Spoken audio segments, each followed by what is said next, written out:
One of the pieces written somebody who is a pretty smart guy. I can't remember who it was. He said there are three factors in economic growth. There's the labor supply. Yep. There's productivity. Yes. How much that labor is used to produce exactly. things, and then the third piece is an innovation. intangible called innovation. Yes. And the pessimists say, well, you can't change labor supply. Right.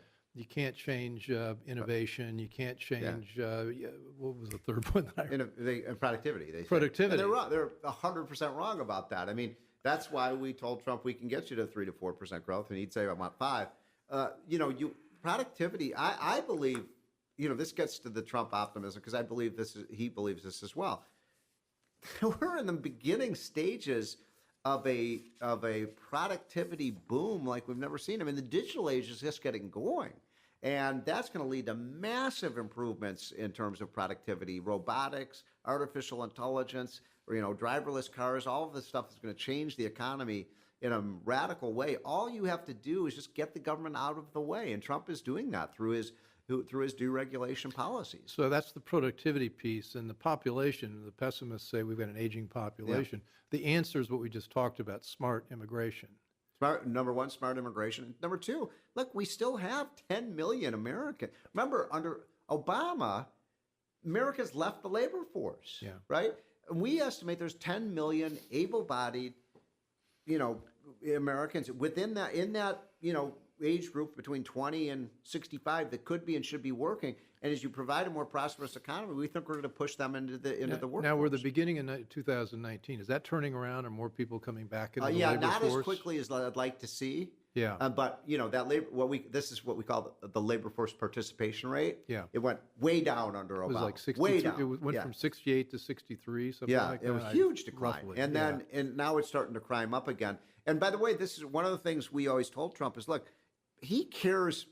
The one thing people have to understand about Donald Trump, you know what he cares about? Those blue-collar workers who voted for him in Michigan, Ohio, Pennsylvania, Wisconsin, West Virginia, Kentucky. And those were the people, this is where the left and the right just disconnect.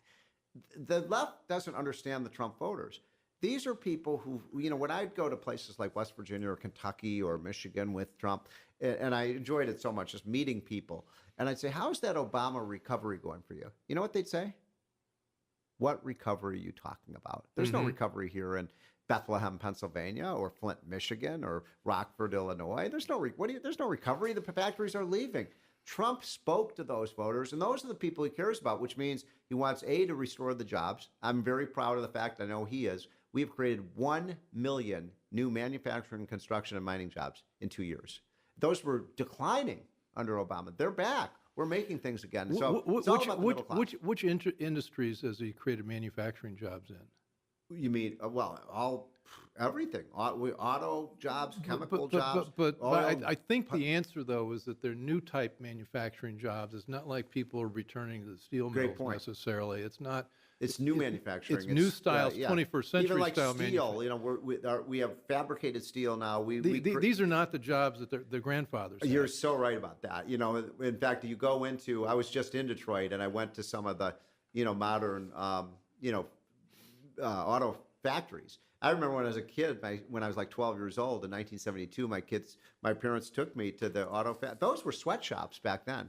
You go to the current factories. There are people walking around with diagnostic equipment, with white coats on, and you're right. They're not sweatshops anymore, and they're highly paid workers.